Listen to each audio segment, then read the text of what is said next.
فلا هادي له ونشهد أن لا إله إلا الله وحده لا شريك له ونشهد أن سيدنا وحبيبنا ومولانا محمدا عبده ورسوله الذي أرسله بالحق بشيرا ونذيرا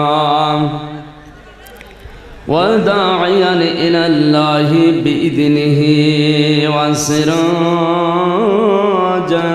منيرا فقد قال الله تعالى في كلامه المجيد وبرهانه التوحيد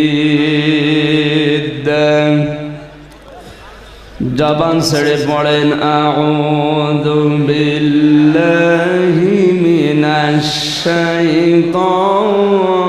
শাইতানির রাজীম বিসমিল্লাহির রহমানির রহিম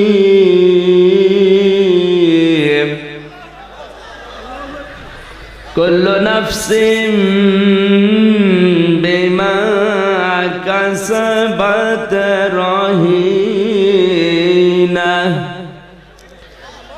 ইল্লা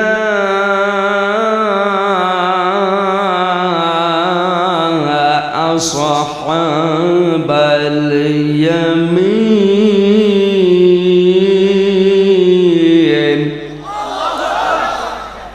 ফি জান্নাতি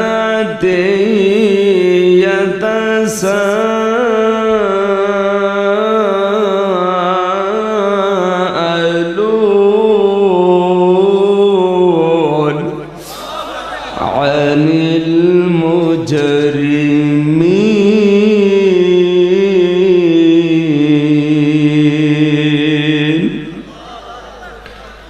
মা سلككم في سقر قالوا لم نك من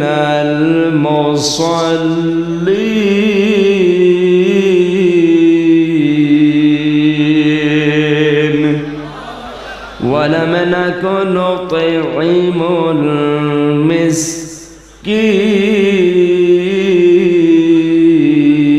المسكين اللهم صل على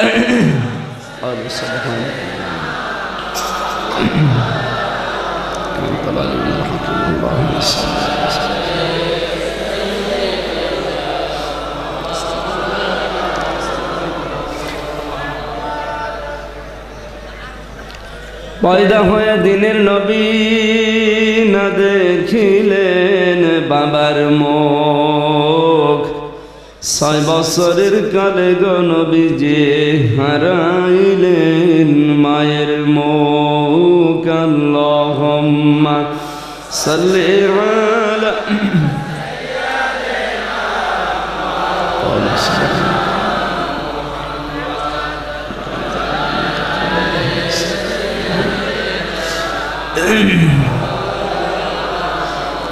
আলহামদুলিল্লাহ বাংলাদেশের ঐতিহ্যবাহী জেলা নোয়াখালী সেনবাগ থানার অন্তর্গত চিলাদি ঈদগাহ ময়দানে যুব সমাজের উদ্যোগে আয়োজিত এলাকাবাসী কর্তৃক প্রতিষ্ঠিত তৃতীয়তম ঐতিহাসিক তাফসীরুল কোরআন মাহফিলের স্বনামধন্য সভাপতি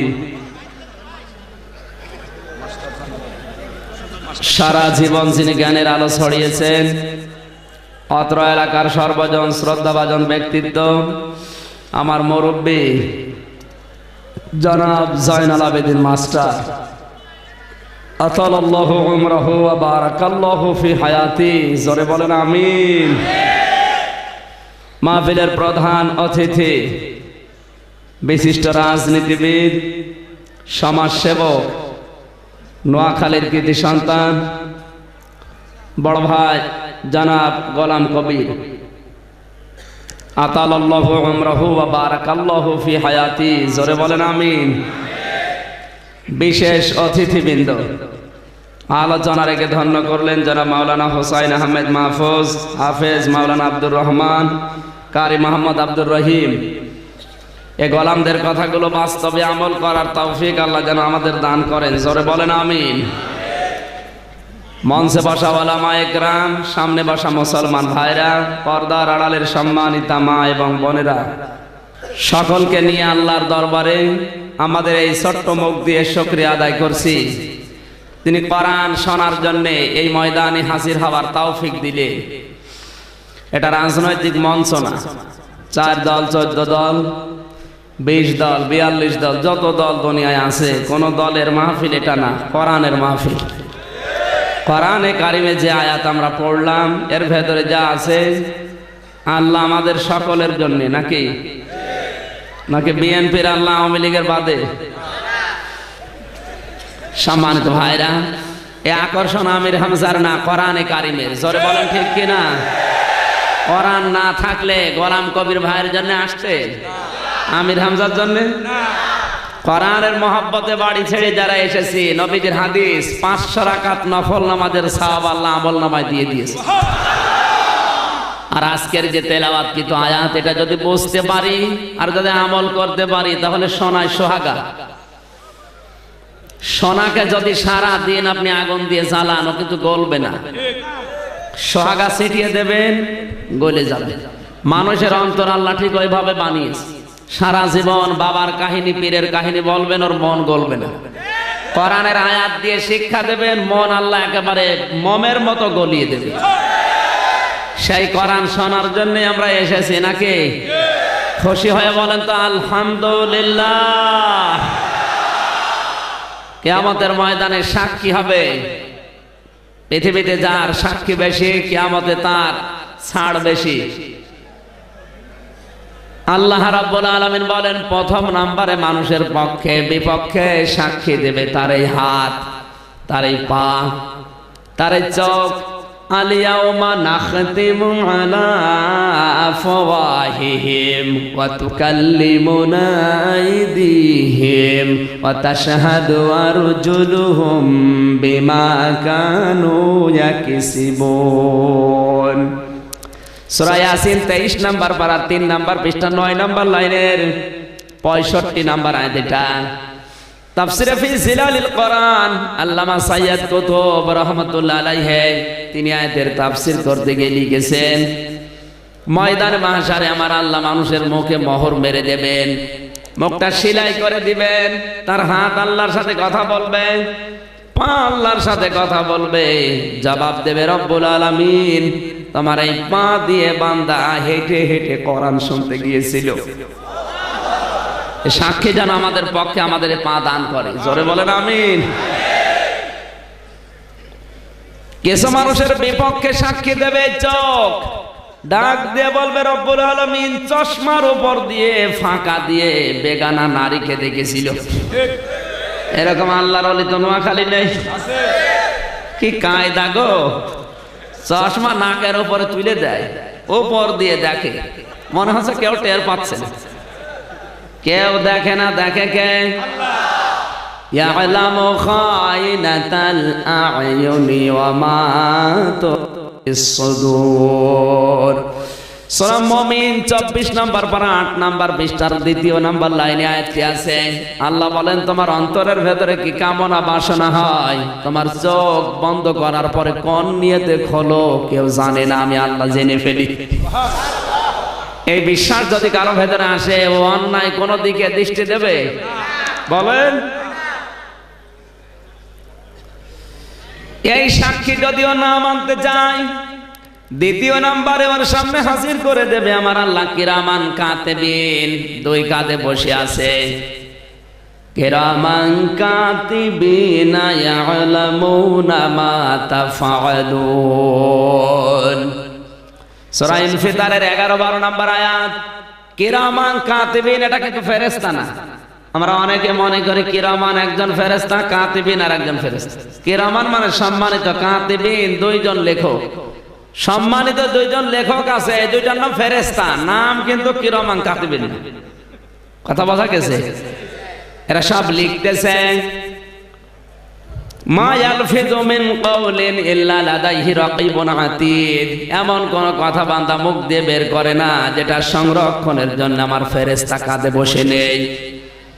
আপনি যে কথাই বলবেন ওইটা কিন্তু লিখিত।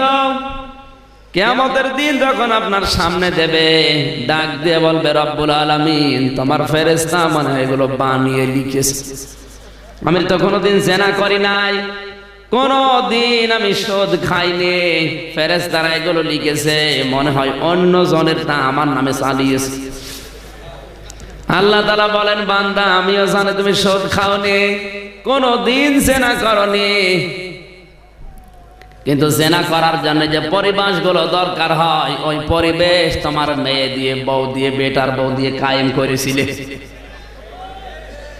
জেনা শুধু লজ্জা স্থানের না, হাতের জেনা আছে, মুখের জেনা আছে, চোখের জেনা আছে। কথা বলুন।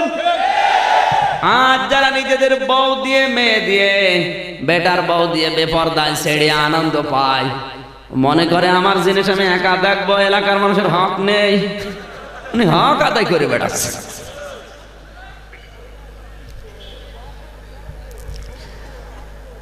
কোরআনে কারীমের বর্ণনা, ওয়াকরনা ফি বুয়ুতিকুন্না ওয়ালা তাবাররাজনা তাবাররুজাল জাহিলিয়াতিল উলা।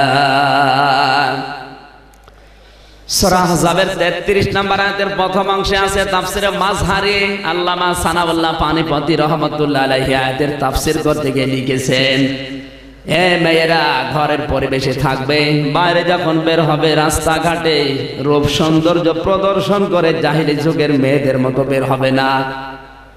এখন জাহিলি যুগের মেয়ে ওইগুলো যারা চলচ্চিত্রে কাজ করছে, শুধু ওরাই না, এদের দেখে দেখে যারা চরিত্র বানাচ্ছে, ভারতের এই চ্যানেল থেকে যারা নিজেদেরকে সাজায়, কিরণমালা, কটকটি, না এরা কটকটি মার্কা পাও নেই, কটকটির মতো বউজার কপালে ও যে কোন জাহান্নামে আছে গো, কিছু বলতেও পারে না কাউকে, বললেই মার খাবে। যৌতুক নিয়ে যারা বিয়ে করেছে ওরা বর কাছে গোলাম। সত্যি করে বলেন তো যৌতুক নিয়েছেন কারা কারা? হাত তোলেন তো দেখি। এলাকায় যৌতুক নেই একজন শুধু, তাও তো আল্লাহর ওলি একটা আছে। যৌতুক নিয়েছে এই লক্ষ মানুষের ভেতরে মাত্র একজন, তাহলে এই এলাকায় মেয়ে বিয়ে দেব। যৌতুক নেওয়ার ছাড়া আমার মনে হয় পায়খানা করে নিজে খেয়ে ফেলা ভালো। ও ফেলে দেওয়ার দরকার না, ফেলে দিয়ে বেকার সময় নষ্ট করবেন কেন? আমার যতটুকু গবেষণা আছে বাংলাদেশের পরিবারের উপরে, যে পরিবারে যৌতুক নিয়ে সংসার করছে ওই পুরুষ মানুষ আর পুরুষ নেই, ও আমার মনে হয় যোগালী হয়ে গেছে। কথা বলেন। কারণ যৌতুক নিলে পুরুষের দাম আর থাকে না, নারী পুরুষ সমান হয়ে যায়। কথা বলতে হবে। আপনি পরিবারে খোঁজ নিয়ে দেখবেন পুরুষের যে মর্যাদা আল্লাহ দিয়েছেন, আর রিজালু কাওয়ামুনা আলান নিসা বিমা ফাদ্দালাল্লাহু বা'দাহুম আলা বা'দ ওয়া বিমা আনফাকু মিন আমওয়ালিহিম। সূরা নিসা 5 নম্বর পারা 2 নম্বর পৃষ্ঠা 10 নম্বর লাইনে 34 নম্বর আয়াতের প্রথম অংশে আছে। কান লাগান, আমি কথা বলছি তা না, এখান থেকে শিক্ষা বের করবো, এই জন্য বলছি। আল্লাহ বলেন পুরুষের মর্যাদা আমি নারীর উপরে নিচে বাড়িয়েছি। বাড়িয়েছে কে? আল্লাহ নাকি দুনিয়ার মানুষ? আমার আল্লাহ বলেন আমি নিজে বাড়িয়ে দিলাম। কেন? পৃথিবীতে পুরুষের কাজ সব বাইরে আর মেয়েদের কাজ সব ঘরে। কি বলেন? কিন্তু দুইটা যখন সমান সমান হয়ে যায়, টায়ার যদি সারা জীবন ভেতরে যেটা আছে টিউব, ও বলে আমি সারা জীবন ভেতরে থাকলাম, এখন আমি বাইরে যাব, সাইকেল চলবে। ওদেরকে আল্লাহ ঘরের পরিবেশে থাকার জন্য নির্দেশ দিচ্ছে। আর পুরুষদেরকে আল্লাহ জানিয়েছেন তোমরা গাইডলাইন দাতা, অভিভাবক। যে পুরুষ আর অভিভাবক থাকে না গাইডলাইন দিতে, যোগ্যতা হারিয়ে ফেলে, ওই দেশে, ওই সমাজে, ওই পরিবারে নারী পুরুষ তখন সমান হয়ে যায়। আর নারী পুরুষ যেখানে সমান, ওখানে অবিচার বেশি। বলেন, ন্যায় বিচার থাকে না। কারণ কোরআনের আয়াত যেখানে মানুষ লঙ্ঘন করবে, ওই জায়গায় আল্লাহ বরকত তুলে নেবে। এটা আমাদের পরিবারে, সমাজে, রাষ্ট্রে মেয়েরা এখন রাজমিস্ত্রি আর স্বামীরা যোগাইলে। কিতাব থেকে বলছে যেই দেশে নারী পুরুষের দাম সমান, যেই দেশে ঘি আর তেলের দাম সমান, যেই দেশে আঙ্গুর আর আলুর দাম সমান, ওই দেশের মানুষ ন্যায় বিচারক না অবিচারক? পীর আর মরিদ যাচ্ছে কোন এক দেশের উপর দিয়ে, এমন দেশ, ওই দেশে ঘির দাম আর তেলের দাম সমান, আঙ্গুরের দাম আর আলুর দাম সমান। মরিদ বলছে পীর সাহেব আজব দেশে আসলাম, আমাদের দেশে ঘির দাম 500 টাকা আর তেলের দাম 100 টাকা, আর এখানে দুইটাই সমান। আমি কিন্তু ঘি খেয়ে এবার মোটা হয়ে যাব। আঙ্গুরের দাম 500 টাকা কেজি, আলুর দাম 20 টাকা, আর এই জায়গায় দুইটাই সমান, আমি শুধু আঙ্গুর খাবো। পীর সাহেব বলে, এই মরিদ শোন, যে দেশে ঘি আর তেলের দাম সমান, ওই দেশের মানুষ সব জালেম। বলে আপনি বাদ দিন, আমি আপনার কথা মানি না, আপনি চলে যান, যান, আমি যাব না। আর আমি ঘি খাচ্ছি, খেতে খেতে ওর ঘাড় হয়ে গেছে সেই রকম। হঠাৎ একদিন ওই দেশে দুই চোর চুরি করতে গিয়ে প্রাচীর পড়ে দুইটাই মারা গেছে। চোরের বাবা বাদশার কাছে বিচার দিয়েছে, বাদশাহ আমার দুইটা ছেলে চুরি করতে যে মরে গেছে প্রাচীরের নিচে পড়ে, আমি বিচার চাই। এর কি বিচার করা লাগে? যে বিচার দিতে যাবে ওর তো আরো বিচার হবে। এবং যেহেতু ন্যায় বিচার ওই দেশে নেই, অবিচার। বাদশাহ বলে ঠিক, ডেকে নিয়ে বাড়িওয়ালাকে, ওর ফাঁসি দেব, ওর কারণে আমার দুইটা নাগরিক মরে গেল। বাড়িওয়ালা বলে আমার দোষ না, প্রাচীর তো দুর্বল করে আমি বানাইনি, বানিয়েছে মিস্ত্রি, রাজমিস্ত্রির দোষ। আমি তো সিমেন্ট বালি ইট সব সমান দিয়েছি, কিন্তু ওরা কম দিয়েছে, এই কারণে প্রাচীর দুর্বল হয়েছে। ঠিক আছে, তোরে মাফ করে দিলাম, মিস্ত্রিটা কিনে আয়। রাজমিস্ত্রি এসে বলে, বাদশাহ দোষ আমার না, দোষ আছে জোগাইলের, ও পানি বেশি দিয়েছে, এই জন্য মশলা হয়ে গেছে নরম, আমার দোষ না। ঠিক আছে, তোরে মাফ করে দিলাম, ডেকে নিয়ে আয় জোগাইলে। জোগাইলে বলে দোষ আমার না, দোষ হাতিওয়ালার। আমি যখন মশলা তৈরি করছিলাম, হাতি যাচ্ছিল পেছন দিয়ে, হাসির পায়ে লেগে ওই বালতি পড়ে পানি একটু বেশি হয়ে গেছে। বাদশাহ বলে তোরে মাফ করে দিলাম, হাতিওয়ালা ডেকে নিয়ে আয়। হাতিওয়ালা বলে দোষ আমার না, দোষ ওই মহিলার। ওই মহিলা ঝুনঝুনি আওয়াজের গহনা শরীরে দিয়ে হাঁটছিল, ওই আওয়াজ শুনে আমার হাতি ভয় পেয়ে দৌড় দিয়েছে। বাদশাহ বলে তোরও মাফ করে দিলাম, মহিলাকে নিয়ে আয়। মহিলা বলছে আমার দোষ না, দোষ আছে স্বর্ণকারের, ও একটু আওয়াজ বেশি দিয়েছে, তোরে মাফ করে দিলাম, স্বর্ণকারকে নিয়ে আয়। স্বর্ণকার এসে আর কোনো জবাব দিতে পারে না, ও তো এমনিতে আগুনের কাছে কাজ করে, শরীর হয়ে গেছে হ্যাংলা। বাদশাহ বলে ফাঁসি হবে, নিয়ে আয়। দড়ি ওর মাথার ভেতরে দিয়ে দেখে দড়ি বের হয়ে যাচ্ছে। জল্লাদ বলে কাজী, কাজী বলে যে বাদশাহ এ তো বিচার করা যাচ্ছে না। কেন? কারণ গলার সাথে দড়ির মিল নেই। বাদশাহ বলে না, আমার এক কথা এক রায়, যা বলেছে তাই করাই লাগবে, রায় কার্যকর করতেই হবে, না তোমার কথা ঠিক থাকবে না। করব কি করে, গলার সাথে মেলে না, বেরিয়ে যায়। বাদশাহ বলে রে মাফ করে দে, এরকম মোটা গলা কোথায় পাওয়া যায়নি। ওই যে সে মরিদ খেয়ে ঘাড় করে মরিদকে নিয়ে এসেছে, তাকে গলায় দড়ি দিয়ে একেবারে সমান সমান, এই তোর ফাঁসি হবে। আমার অপরাধ কি? তোর ঘাড় মোটা। বাদশা বলে তোর ঘাড়ের সাথে দড়ি মিলে গেছে, আর কোনো কথা নেই। কিন্তু তোর তো বিদেশি মানুষ মনে হয়, তোর জীবনের শেষ ইচ্ছা কি? মরিদ চোখের পানি ফেলে দিয়ে বলে, বাদশা আমার জীবনের শেষ কথায় আমার পীর সাহেবকে আমি দেখবো। নিয়ে আয় ওর পীর সাহেব কোথায়? পীর যখন এসেছে কানের কাছে মুখ নিয়ে বলছে, তোর ফাঁসি আমি দিতে দেব না, তোর কান্নাকাটি করার দরকার নেই। তোর এত করে বললাম যে দেশে তেলের দাম আর ঘির দাম সমান, দেশের মানুষ সব জানেন, তুই কোন কারণে ঘি খেলি? বলে আমার বাসান। বলে ওস্তাদের মার শেষে। ওস্তাদের মার কখন? সকালবেলা যখন তোরে ফাঁসি দিতে যাবে আমি বলবো ফাঁসি আমারে দেন, তুই বলবি না ফাঁসি আমারে দেন, আমার ওস্তাদের বাঁচিয়ে দেন, পরে যা হয় আমি দেখবো। সকালবেলা ফাঁসির রায় দেওয়ার জন্য ওর গলার কাছে দড়ি দিয়েছে। ওস্তাদ বলে, বাদশা ফাঁসি আমারে দেন, আমার মরিদরে ছেড়ে দেন। মরিদ বলে, না আমার পীর সাহেব বেঁচে থাক, আমারে দেন। বাদশা বলে, দাঁড়া, এর ভেতরে রহস্য। মানুষ ফাঁসির কথা শুনলে কান্নাকাটি করে, আর এরা দুইজনই ফাঁসি নিতে চায়, এর ভেতরে রহস্য। মুরব্বিকে বলে, পীর সাহেব সত্যি করে বলেন এর ভেতরে কি আছে? পীর সাহেব বলে, বাদশা কি আছে বলা যাবে না। বলে, না বলাই লাগবে। পীর সাহেব বলে, কে বলবো? চোখ বন্ধ করে দেখলাম এই দড়ি যে গলায় নেবে মরণের সঙ্গে সঙ্গে সে জান্নাত পেয়ে যাবে।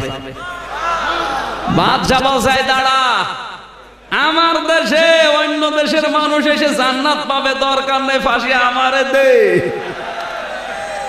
আমি হাসির খোরাকি দেয় না। আমার ভাইরা, আমল নামাটা হাতে পাওয়ার পরে বান্দা আফসোস করবে, বলবে রব্বুল আলামিন আবদিআল কিতাব ফাতারাল মুজরিমিনা মুশফিকিনা মিম্মা ফিহি ويقولون يا ويلتنا ما لهذا الكتاب لا يغادر صغيرة ولا كبيرة إلا أحصاها। সূরা কাহাফ 15 নম্বর পারা 18 নম্বর পৃষ্ঠা 3 নম্বর লাইনের 49 নম্বর আয়াতের প্রথম অংশে আছে, আল্লাহ তাআলা বলেন, এমন কিতাবের হাতে ধরিয়ে দেব, কিতাবটা হাতে নিয়ে পড়তে পড়তে আশ্চর্য হয়ে বলবে রব্বুল আলামিন, এ কেমন কিতাব দিলে, ছোট গোনা বড় গোনা একটাও বাদ যায়নি, সব দেখে হাজির। এগুলো দেখে আফসোস করার আগে যতদিন আজরাইল না আসে ততদিন এই আফসোসটা কমপ্লিট করার দায়িত্ব আমাদের। দুনিয়া থেকে যারা বিদায় নিয়েছে, আমরা যাদের আল্লাহর ওলি বলি, ওদের কিন্তু জীবনের এইটাই ছিল। একজনের জীবনী পড়লাম আজকে। লোকটা বাজারে গেছে মাছ কিনতে, সদাই করার পরে দোকানদারকে 100 টাকা দিয়েছে। টাকাটা নিয়ে লোকটা উলট পালট করে বলে, হুজুরের টাকাটা অচল, আপনি নিয়ে যান, এটা চলে না, অন্যদিন দিয়ে যাবেন। কথা বলার সঙ্গে সঙ্গে লোকটা সেন্সলেস হয়ে পড়ে গেছে। লোকজন এসে বলে, দোকানদারকে মেরেছেন? দোকানদার বলে, না আমার তো অপরাধ নেই, আমি তো মারিও নাই। উনি নিজে অজ্ঞান হয়ে গেছে, আগে ওর হুঁশ ফেরান। মাথায় পানি দিয়ে বাতাস দিয়ে যখন হুঁশ এসেছে জিজ্ঞাসা করে, আপনি অজ্ঞান হয়ে গেলেন কেন? আল্লাহর বুজুর্গ বান্দা বলে, এ পৃথিবীর মানুষেরা দোকানদার আমারে কিছু বলে নাই, আর আমি অজ্ঞান হয়েছি এই কারণে এই টাকার নোটটা দিয়েছিলাম। উলট পালট করে বলো, হুজুর এটা অচল, চলে না।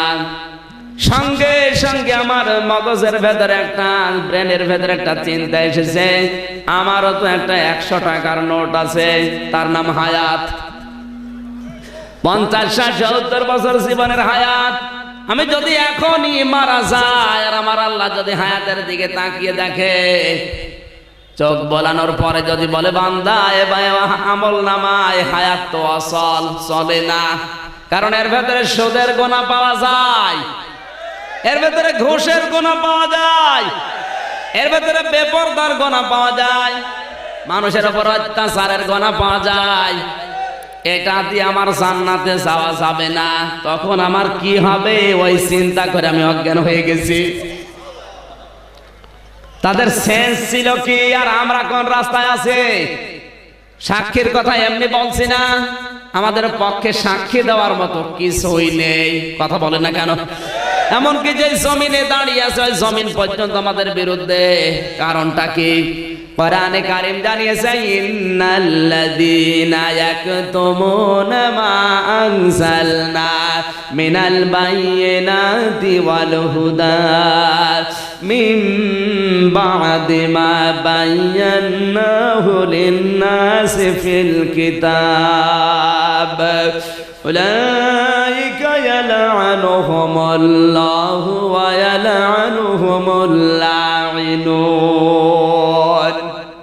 সূরা বাকারা 2 নাম্বার পারা 3 নাম্বার পৃষ্ঠা 4 নাম্বার লাইনের 159 নাম্বার আয়াতে আছে তাফসিরে তাবারি। এই কান খাড়া করেন, এখানে কিন্তু শুধু আমির হামজার নাম নেই, শুধু মাওলানা হোসাইন আহমেদের নাম নেই, গোলাম কবির ভাইয়ের নাম নেই। ইন্নাল্লাযীনা, আল্লাযীনা ইসমে মাউসুলা, কোন দলের লোকেরও নাম নেই। সে যে কেউ হতে পারে।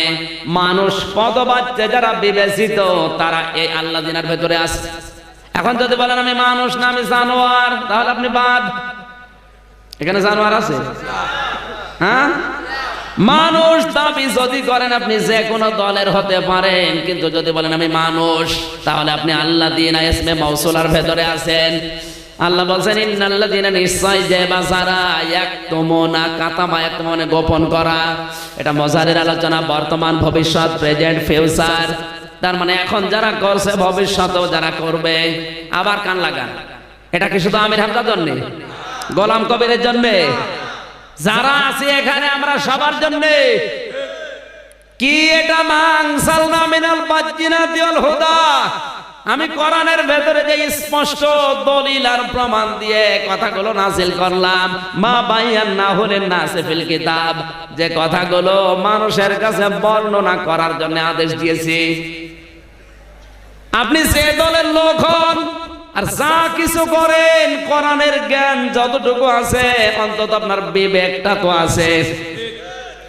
এই বিবেক যদি আপনি কাজে লাগাতে না পারেন, বিবেক অনুযায়ী যদি কাজ করতে না পারেন, উলাইকা ইয়ালআনুহুমুল্লাহ, আমি আল্লাহ নিজে তাদের উপরে লানত করি। শুধু তার উপরে দেয়নি, ইয়ালআনুহুমুল্লাহ দিয়েছেন। হোম বহুবচন, এটা জমির। শুধু এতটুকু দিয়ে আল্লাহ যদি শেষ করে দিত তাও একটা কথা ছিল। আল্লাহ দিয়েছেন বহুবচন। পৃথিবীতে যত সৃষ্টি আমি বানিয়েছি, পিপিলিকা থেকে শুরু করে ফেরেশতা পর্যন্ত, সবাই আমি আল্লাহর কাছে ওর জন্য বরদোয়া করে। এমনকি যে জমিনে দাঁড়িয়ে আছে ওই জমিন পর্যন্ত ওর বিরুদ্ধে আমার কাছে মামলা দেয়, আল্লাহ ওরে ধ্বংস করে দাও। সুতরাং আপনি কোরআনের হাদিসের যতটুকু জ্ঞান আছে, বিবেক অনুযায়ী যদি পালন করতে না পারেন, আপনার জন্য আপনার উপরে বরদোয়া করে কে? আসতে বলে আল্লাহ যদি কারো বিরুদ্ধে বরদোয়া করে, সৃষ্টি জগৎ এমনকি যে মাটির উপরে দাঁড়িয়ে আছে না, জমিন পর্যন্ত যদি আপনার বিরুদ্ধে মামলা দেয়, আপনার বিরুদ্ধে সাক্ষী দেয়, তা আপনারা জান্নাতে নিয়ে যাবে কোন বাবা? বলেন। জীবনের উপরে এই আত্মসমালোচনা আসার জন্য আজকের মাহফিল। কয়েকদিন আগে রাজবাড়ির গোয়ালন্দ ঘাটে একটা অনুষ্ঠান ছিল। এই যে রক্সি রং কোম্পানির মালিক, নাম শুনেছেন? কত টাকা আছে ও নিজেও জানে না। প্রতি বছরে বছরে আটরশির ওই দরবারে, খাজা বাবার দরবারে প্রায় 3 ট্রাক করে গরু পাঠাতো। 3 ট্রাক গরু কত দাম হবে হিসাব করেন। এতগুলো টাকার গরুও পাঠিয়ে দিত। ওনাকে আমি ইসলাম সম্পর্কে একটা স্পষ্ট ধারণা দেওয়ার জন্য বসালাম পাশে। 1.5 ঘন্টার আলোচনার পরে আমার বলছে, হুজুর আপনি এতদিন আমি মনে করতাম আমার ওই বাবাই রব, বাবাই সব, আমার ব্যবসা বাণিজ্য মনে হয় বাবাই বরকত দেয়। কিন্তু এখন আপনি কোরআন দিয়ে হাদিস দিয়ে যেটা বোঝালেন, আমার জ্ঞানের চোখ খুলে গেছে। আমি আর ওই ভ্রান্ত ধারণায় নেই। এই 3 ট্রাক গরু কিনতে যত টাকা লাগে, আগামীতে আমি কোরআনের তাফসীর মাহফিল ওই টাকাগুলো খরচ করব। এখানে মানুষের হেদায়েত আসতে বেশি সময় লাগে না, যদি মানুষ হেদায়েতের মন নিয়ে বসে। কোরআনে কারীম জানিয়েছে ওয়াল্লাযীনা জাহাদু ফীনা লানাহদিয়ান্নাহুম সুবুলানা ওয়া ইন্নাল্লাহা লামাআল মুহসিনিন। সূরা আনকাবুতের শেষ আয়াত এটা, 21 নাম্বার পারা 3 নাম্বার পৃষ্ঠা 7 নাম্বার লাইনের শেষ নাম্বার রুকুতে আছে।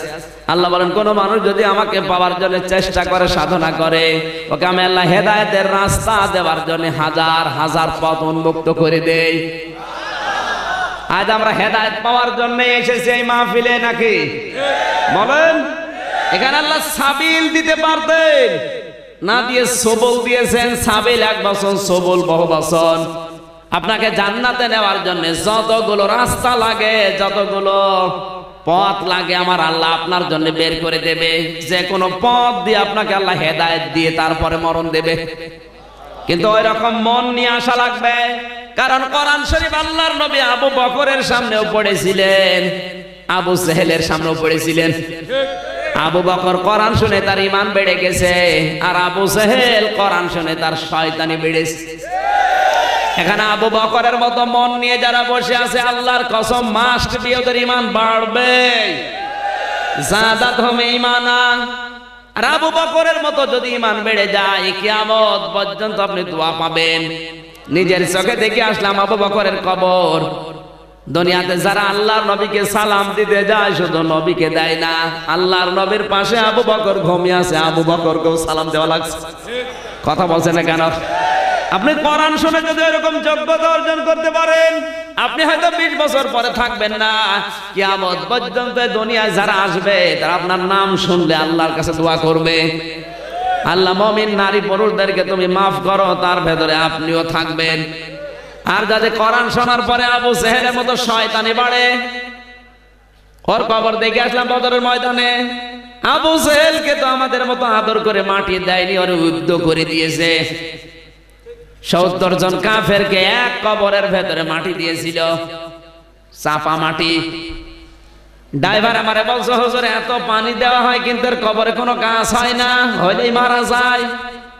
আল্লাহ মনে হয় জান্নাতের শরবত খাওয়াচ্ছে না। শুধু একজন বলছে, বাকিগুলো হা। ওর কবরে যে জাহান্নামের আগুন জ্বলছে সন্দেহ আছে। পাশেই তো সাহাবীদের কবর দেখলাম, 14 জন সাহাবী শহীদ হয়েছিল বদরের ময়দানে। এই পাশে বিশাল খেজুর বাগান, তরতর করে পানি উঠতেছে নিচ দিয়ে। আর শয়তানের কবরে পানি দিয়েও গাছ বাঁচে না। আবু জেহেলের মতো যদি তৈরি হয় আপনার ঈমান, আপনার কবর পাকা কেন 14 তলা করলেও নিচে আল্লাহ আগুন লাগিয়ে দেবে। এজন্য কোরআন শরীফের পক্ষে যারা দুনিয়ায় থাকবে, ওদের ভাগ্য পরিবর্তন করতে আল্লাহ বেশি সময় নেবে না। এই মাহফিলের মাধ্যমে আমরা কোরআনের পক্ষে অবস্থান নেব। কথা বলেন। এই পৃথিবীর তাকবীর দেওয়ার দরকার নেই, কান লাগা বাস্তবতাকে। এই পৃথিবীতে আমরা কয়েকদিন আগেও দেখেছি কোরআনের পক্ষে, মুসলমানের পক্ষে, ইসলামের পক্ষে যারা একটু হাত উঁচা করেছে, আল্লাহ তাদের ভাগ্য পরিবর্তন করে সুপ্রসন্ন করে দিয়েছে। এই যে সাংবাদিক জাইদি বুশকে মেরেছিল জুতা দিয়ে, মুসলমানের পক্ষে অবস্থান নিয়েছে, কারণ বুশ ছিল পৃথিবীর সবচেয়ে বড় জালেম। কথা বলুন। এতটুকু কারণে আমি মনে করলাম আমার জেল হয়ে যাবে না, শুধু ফাঁসি হয়ে যাবে। কিন্তু না, ফাঁসি হয়নি, মাত্র 1 বছর জেল। 1 বছর জেল হলে থাকা লাগে মাত্র 9 মাস। বলেন, 9 মাস পরে বের হয়ে সংবাদ সম্মেলন করে বলছে, ভাই আমার সেই জুতা কই? সাংবাদিকরা বলে, আপনি আশ্চর্য মানুষ, জুতা চান, ওই জুতার কারণে আপনি জেলে গেলেন। জাইদি বলে, জুতা আমার দরকার, কারণ জুতার কারণে আজ আমি বিশ্বে পরিচিত। এই জুতা দিয়ে আমি বিশ্ববিখ্যাত বুশকে মেরেছি, এই জুতা আমার দরকার। সাংবাদিকরা বলে, আপনি জেলখানায় যাওয়ার পরে জুতা আমরা নিলামে তুলেছিলাম, এত চড়া দামে বিক্রি হয়েছে, আপনার 14 বংশ বসে খাবে, টাকা ফোরাবে না। কোরআনের আয়াতের দলিল আল্লাহ দিয়েছেন, তাহা মা আনজালনা আলাইকাল কুরআনা লিতাশকা। হে নবী, কোরআন আপনাকে দিয়েছি ভাগ্যহত করার জন্য না, আপনি অপদস্থ হবেন, অপমান হবেন। এ দুনিয়ায় নিচে নেমে যাবেন তা না, কোরআন যার কাছে থাকবে আমি আল্লাহ তাকে উপরে তোলার জন্য দিয়েছি। সুবহানাল্লাহ বলতে পারেন? আর যদি ভাগ্য পরিবর্তন হয়ে যায় কিছুদিনের ভেতরে শুধু মুসলমানের পক্ষে অবস্থান নিয়ে, আজ আমরা মুসলমানের পক্ষে থাকলে, কোরআনের পক্ষে থাকলে ভাগ্য প্রসন্ন হওয়ার সুযোগ আছে না নেই?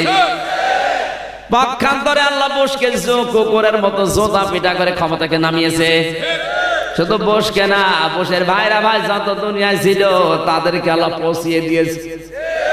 ওই যে আবু জেহেল, ওর বাড়ি এখন ইন্টারন্যাশনাল পায়খানা। বলেন, শুধু কিন্তু বাংলাদেশের মতো জায়গার প্রেসিডেন্ট ছিলেন আবু জেহেল। এই বাংলাদেশ 14টা জোড়া দিলে যত বড় হয়, সৌদি আরব একা এত বড়। বিশাল সাম্রাজ্যের অধিপতি ছিল আবু জেহেল, কিন্তু ওর বাড়ি এখন তাকান, লক্ষ লক্ষ মানুষ যায়, একবার না একবার পায়খানা করবে। আমি কাবা শরীফ তাওয়াফ করার পরে উপর দিয়ে ঘুরি, হঠাৎ আমার পেটে ব্যথা উঠেছে। পুলিশকে জিজ্ঞাসা করলাম, ভাই এতক্ষণ তো ভালো ছিলাম, এখন পেটে ব্যথা করছে কেন? পুলিশ বলছে হাসিউল হুজ্জাত। ও হুজুর, এটা কোন জায়গা আপনি জানেন না? না, এটা আবু জেহেলের বাড়ি। আপনি এখনো পায়খানা না করে দাঁড়িয়ে আছেন? তাড়াতাড়ি যান। ওরে আল্লাহ, পায়খানা করে দেখি আমার পেটের ব্যথা ভালো হয়ে গেছে। হাসির খোরাক কি দেয়নি? এখানে শিক্ষা আছে। আল্লাহ আমাকে জানাতে চেয়েছে আমির হামজা কয়েক লাখ টাকা খরচ করে বাংলাদেশ থেকে আসলে, আরে শয়তানের মুখে পায়খানা না করে চলে যাবা, তাড়াতাড়ি করো, পেটের ব্যথা বাড়িয়ে দিলাম।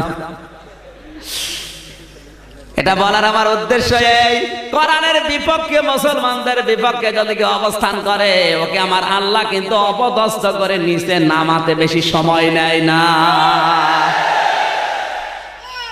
আর প্রমাণ দেওয়া লাগবে? কোরআনের পক্ষে আমরা থেকে আমাদের সাক্ষী যেন বৃদ্ধি হয়, কারণ যে জমিনে আছে ওই জমিনও বিপক্ষে যাবে যদি কোরআনের সত্য কথা কেউ গোপন করে। এটা শুধু আলেমের কাজ না, যে যতটুকু জানে ওইটাই প্রচার করা লাগবে। যার যতটুকু আছে ওইটা যদি কেউ প্রচার না করে, তার খবর আছে। কারণ বিবেক সবাইকে আল্লাহ দেয়নি। গরু ছাগলের বিবেক আছে? বলেন, এ পৃথিবীতে বিবেক আছে শুধুমাত্র মানুষের। এজন্য কোরআন জানিয়েছে, ইন্না শাররাদ দাওয়াবি ইনদাল্লাহিস সাম্মুল বুকুমুল্লাযীনা লা ইয়াকিলুন। সূরা আনফাল 9 নাম্বার পারা 18 নাম্বার পৃষ্ঠা 9 নাম্বার লাইনে 3 নাম্বার রুকুর 22 নাম্বার আয়াত। এটা তাফসীরে মুনির থেকে বলছে, আল্লাহ তাআলা বলেন পৃথিবীতে সবচেয়ে নিকৃষ্ট আমি আল্লাহর কাছে তারা যাদের বিবেক আছে কিন্তু কাজে লাগায় না। প্রতিদিন পেপার পত্রিকায়, টিভির পর্দায় কত কায়দায় ভেসে আসতেছে অন্যায়গুলো। অনেকে আছে দেখার পরেও না দেখার ভান করে থাকে। শুধু নিজের দলের লোক এই জন্য কিছু বলে না। শয়তান তোমার বিবেক গেছে কোন জায়গায়? দল করবাদে অন্ধভাবে বিবেক আল্লাহ তোমাকে দিয়েছে, হিসাব নেবেন। এজন্য বিবেক যারা কাজে লাগাবে না তাদেরকে আমার আল্লাহ জাহান্নামী বলে ঘোষণা দিয়েছেন সূরা আরাফের 189 নাম্বার আয়াতে। ওয়ালাকাদ যারানা লি জাহান্নামা কাসীরাম মিনাল জিন্নি ওয়াল ইনসি লাহুম কুলুবুল লা ইয়াফকাহুনা বিহা। অধিকাংশ মানুষ আর জিনকে জাহান্নামে দেব, এমনি দেব না। 3টা ইন্দ্রিয় শক্তি যাদের আছে কিন্তু তাদের কাজে লাগেনি। তার 1 নম্বরে বিবেক। কলব ছিল, অন্তর ছিল, সব বুঝতো, কিন্তু ন্যায় আর অন্যায় বোঝার পরও না বোঝার ভান করে থাকতো। এই যে লাইনে ন্যায় যেটা আপনাকে বলাই লাগবে, অন্যায় যেটা বলাই লাগবে, এটা যদি বলতে না পারেন আপনি কিন্তু জনপ্রিয় হতে পারবেন না। ওবায়দুল কাদের সারা বাংলাদেশে দলমত নির্বিশেষে সবার কাছে জনপ্রিয় এই কারণে। এই কথা বলছেন কেন? উনি কিন্তু শুধু আওয়ামী লীগের না, বিএনপির না, জাতীয় পার্টি জামাতের না, দলমত নির্বিশেষে সবার কাছে আওয়ামী লীগ যেমন তাকে ভালোবাসে, জামাতও সেরকম ভালোবাসে। এই জন্য ভালোবাসে কারণ দল আর মত নেই তার কাছে। আমি যতটুকু মিশেছি, মনে করছেন হুজুর ছোট। আমার এক শালা এখন এমপি, ওবায়দুল কাদেরের সাথে সব সময় থাকে। চুয়াডাঙ্গা 2 আসনের এমপি। সেদিন এসেছিলাম ক্যান্টনমেন্টে, অনেক সাথে করে নিয়ে এসেছিলাম। আপনাদের এই ঢাকা দোহারে 24 তারিখে একটা মাহফিল আছে। আপনাদের নোয়াখালীর এই কৃতি সন্তান আছে প্রধান অতিথি জনাব ওবায়দুল কাদের ভাই, আমাকে প্রধান বক্তা দিয়েছে, ওনাকে প্রধান অতিথি দিয়েছে। আমার আলোচনার বিষয় ওই দিন দিয়েছে বিবেক। আমি যেন বোঝাতে পারি বাস্তবতা দিয়ে, কোরআন আর হাদিস দিয়ে। জোরে বলেন আমিন। আমি যেখানে কথা বলি আল্লাহর দিকে তাকিয়ে বলি, কে কোন দল করে ওটা আমার দেখার দরকার নেই। আজ আমার বিবেকটা কাজে লাগে না, এই জন্য আমি মানুষের ভেতরে আর নেই। কুকুরের দাম সেই রকম আল্লাহর কাছে, আমার দামও ওই রকম, কারণ আমার বিবেক ছিল, কাজে লাগে। এরকম বিবেক কাজে লাগায় না এ মানুষ তো নোয়াখালী নেই। কাদের বিবেক কাজে লাগে না হাত তোলেন তো। দরুদ আর সালাম পড়ে আমাদের নবী, যাকে সালাম দিচ্ছে আমার আল্লাহ নিজে। আল্লাহর সালাম কিন্তু আমাদের মতো না, আল্লাহর সালাম হচ্ছে রহমত নাজিল করা। ফেরেশতারাও সালাম দিচ্ছে, এমনকি আমাদেরকে আল্লাহ নির্দেশ দিয়েছে সাল্লু আলাইহি ওয়া সাল্লিমু তাসলিমা। তোমরাও নবীর উপরে সাল্লিমু তাসলিমা, যথাযথ হক আদায় করে সালাম দাও। এখানে যথাযথ হক আদায় করে সালাম দেওয়া মানে কি? বসা থেকে দাঁড়িয়ে যাবেন বলেন? বিশ্ব নবীকে সালাম দেওয়ার অর্থ হচ্ছে তার আদর্শ যেখানে যেইভাবে ছিল ওইভাবে অনুসরণ করা। আসতে বলেন। নবীজি যেমন নামাজের পরে খাবারের পরে মিষ্টি খেয়েছেন, আল্লাহর নবী যেমন এটা আদর্শ, এটা যদি সুন্নত পালন করে কেউ মনে করে পালন করে তার সওয়াব হবে, হবে না? নবীজি দাঁড়িয়ে রেখেছিলেন, কেউ যদি এটা মনে করে দাঁড়িয়ে রাখে তার সওয়াব হবে না, হবে না? বিশ্ব নবী তায়েফের ময়দানে রক্ত দিয়েছেন, এই ময়দানেও যদি কেউ যায় তারও সওয়াব হবে। আমরা শুধু খাবারের পরে মিষ্টি খাওয়া সুন্নত, মেসাক করা সুন্নত, মাটি মাথায় দেওয়া সুন্নত, এই সমস্ত সুন্নতে আছে। বিশ্ব নবী যে রক্ত ঝরিয়েছে এই সুন্নতে আমরা এখন নেই। কারণ এই দেশের মুসলমান, বিশেষ করে ভারত, বাংলাদেশের, পাকিস্তান, আমি বিশ্বের 228টা রাষ্ট্র সম্পর্কে যতটুকুই পড়েছি, বিশেষ করে বাংলাদেশ, ভারত আর পাকিস্তান, এই তিনটা দেশের মুসলমানেরা শুধু খাবারের পাগল। কোন কায়দায় খাবার পাওয়া যায় মানুষ সেখানে ভিড় করে। এই যে আটরশি যান, গরু হাজারে হাজার, মানুষও লাখে লাখে। আমি তিনবার গেছে, জিজ্ঞাসা করেছে ভাই এসেছেন কোথা থেকে? বলছে মাদারীপুর থেকে, বরিশাল থেকে। কেন আসলেন এত দূর থেকে? বলছে হুজুর কিছু না হয়, খাওয়া হয়।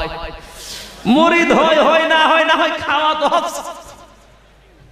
মুসলমান এখন খাবারের পাগল, কোন কায়দায় কিভাবে খাওয়া যায় শুধু ওই ধান্দায় থাকে। কথা বলে না কেন? উপন্যাস পড়েছিলাম একটা, কষ্ট হচ্ছে। এক খ্রিস্টান, এক ইহুদি আর এক মুসলমান, তিনজন মিলে দস্তি করেছে। কিছু দূর যাওয়ার পরে মুসলমান বলছে ভাই খাবারের দরকার, ওর টার্গেট শুধু খাওয়া। সন্ধ্যা হয়ে যাচ্ছে, এক গাছের নিচে আশ্রয় নিয়েছে। তিনজন মিলে টাকা তুলে কিছু খাবার নিয়ে এসেছে। দোকানদার বলে 4টা রুটি আছে, 3টা নিলে একটা ফাও দিয়ে দিয়েছে। তিনজন মিলে 3 রুটি খেয়েছে। মুসলমান বলছে ওইটা রেখে লাভ নেই, ওইটা ছিঁড়ে ছিঁড়ে খেয়ে ফেলি, ওর ধান্দা শুধু খাওয়া। ইহুদি খ্রিস্টান বলে ভাই এতক্ষণ তো খেলাম, এখন থাক, এখন আমরা সবাই গাছের নিচে ঘুমিয়ে যাব। যে আশ্চর্য স্বপ্ন দেখবে সে খাবে রুটি। অসুবিধা নেই, ঘুমান। ওদের ঘুম পাড়িও তো ঘুমায়নি। ওরা যখন ঘুমিয়ে নাক ডাকায়, ও আস্তে করে ওইটা রুটি খেয়ে মুখ মুছে এবার শুয়ে আসে। খ্রিস্টান ওইটা ডাক দিয়ে বলে ভাই ওঠেন, আমার স্বপ্ন বড় আশ্চর্য। কি স্বপ্ন দেখলে তুমি? খ্রিস্টান বলছে আমি স্বপ্নের ভেতরে দেখি আমি প্রথম আসমানে হাজির, আমার নবী ঈসা আলাইহিস সালামের সাথে আমার দেখা। আমারে বলে উম্মত তোর উপর আমি খুশি, ওই যে রুটি আছে তুই খাবি। রুটি আমার নবী বলে দিয়েছে, আমার বরাতে আছে। রুটি তো আমার, রুটি আছে, রুটি তো সবার। ইহুদি বলে তোমার স্বপ্ন হলো, তুমি তো প্রথম আসমানে। আমি স্বপ্ন দেখি আমি 6ষ্ঠ আসমানে চলে গেছি, আমার নবী মুসা আলাইহিস সালামের সাথে আমার দেখা। আমারে বলে উম্মত তোর জীবন যৌবন আমার কাছে ভালো লেগেছে, ওই যে রুটি আছে তুই খাবি। আমার নবী আমার এত উপরে নিয়ে এই কথা বলেছে, রুটি তো আমার, রুটি আছে না। মুসলমানকে ডাক দিয়ে তুলতে চাই কিন্তু ওঠে না, তো জেগে জেগে ঘুমাচ্ছে।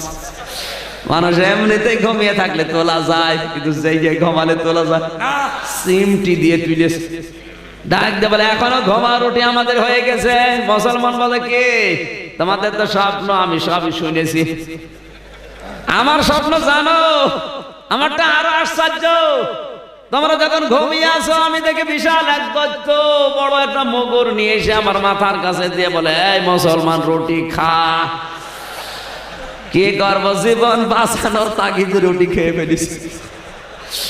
ইহুদি খ্রিস্টান বলে ভাই এত বড় বিপদ গেল, আমাদের ডাকতে পারলে না। বলে ডাকবো কি করে? একজন আছে প্রথম আসমানে, একজন ষষ্ঠ আসমানে। ওরা বলছে যাক বিপদ কেটে গেছে, এই ভালো আছে শুধু খাবারের ধান্দায়।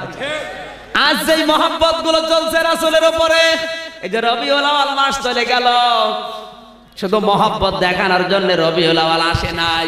রবিউল আউয়াল এসেছিল এই পৃথিবীতে বিশ্ব নবীকে অনুসরণ করার জন্য। এই জন্য কোরআনে কারিমে আমার আল্লাহ জানিয়েছেন কুল ইন কুনতুম তুহিব্বুনাল্লাহ ফাত্তাবিউনি ইউহিব্বুকুমুল্লাহ ওয়া ইয়াগফির লাকুম যুনুবাকুম আল্লাহু গফুরুর রহিম। সূরা আলে ইমরান 3 নাম্বার পারা 13 নাম্বার পৃষ্ঠা 3 নাম্বার লাইনে 4 নাম্বার রুকুর 31 নাম্বার আয়াত। এটা কোরআনে কারিমের 3 নাম্বার সূরা। তাফসীরে ফি জিলালিল কোরআন আল্লামা সাইয়্যিদ কুতুব রাহমাতুল্লাহ আলাইহি তাফসীর করতে গিয়ে লিখেছেন, আল্লাহ তাআলা বলেন নবী আপনি বলুন যদি তোমরা আল্লাহর ভালোবাসা পেতে চাও, আওয়ামী লীগ বিএনপি জাতীয় চরমনা সবাই আমরা ভালোবাসা চাই কার? আরো জোরে বলেন। রাজনৈতিক আদর্শ আমাদের আলাদা থাকতেই পারে, কিন্তু আমরা সবাই আমার আল্লাহকে ভালোবাসতে চাই।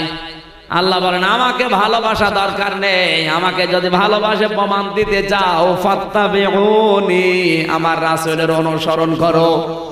কি করো? অনুসরণ। আমার রাসূলকে দেখে দেখে চলবাই। যে তাবাউন শব্দটা আছে, তাবাইন 3টি অক্ষরের সমন্বয়ে শব্দটা গঠিত।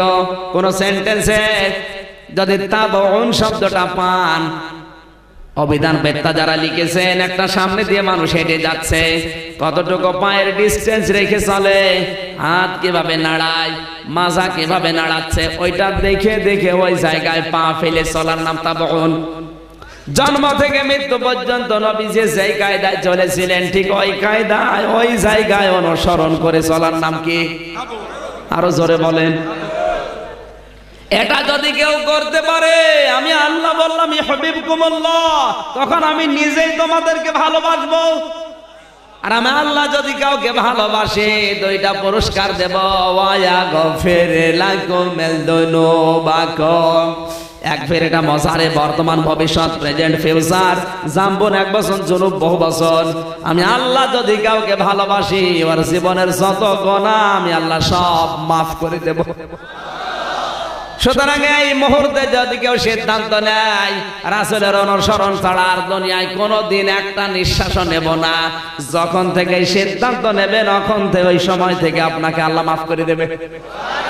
কারণ এক ফের বর্তমান ভবিষ্যৎ, আল্লাহর ওয়াদা মিথ্যা হয়।